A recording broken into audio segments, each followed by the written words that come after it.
প্রতিদিনের মতো রবিবারও প্রাতঃভ্রমণে বের হন দিলীপ ঘোষ। বর্ধমানের টাউন হলে বিজেপি কার্যকর্তাদের নিয়ে মাঠে হাঁটলেন তিনি।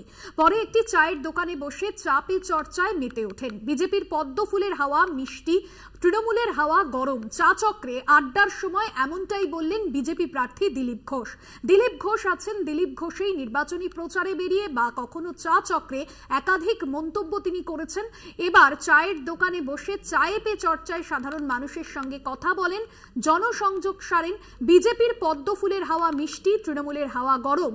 চা চক্রে আড্ডা দিতে গিয়ে এমনটাই তিনি বললেন বিজেপি প্রার্থী, বর্ধমান দুর্গাপুরের বিজেপি প্রার্থী দিলীপ ঘোষ। ঠিক কি বলেছেন তিনি আপনাদের শোনাব। মানুষের হাতে হাত পাখা দিচ্ছে, দোকানদার হোক, অর্থনীতি মানুষ হোক বা গ্রামের মানুষ, তাহলে এটা হাওয়া লাগবে। আপনারাও হাওয়া খেয়ে দেখতে পারেন, পদ্ম ফুলের কি সুন্দর মিষ্টি। দাদা, তৃণমূলের তো একটা হাওয়া চলছে, টিএমসি লু নয়, বিজেপি সুন্দর মিষ্টি। টিএমসির তো গরম হাওয়া, আমাদের ঠান্ডা একদম মিষ্টি পদ্ম ফুলের গন্ধের হাওয়া। দেখুন হাওয়া খেয়ে দেখুন।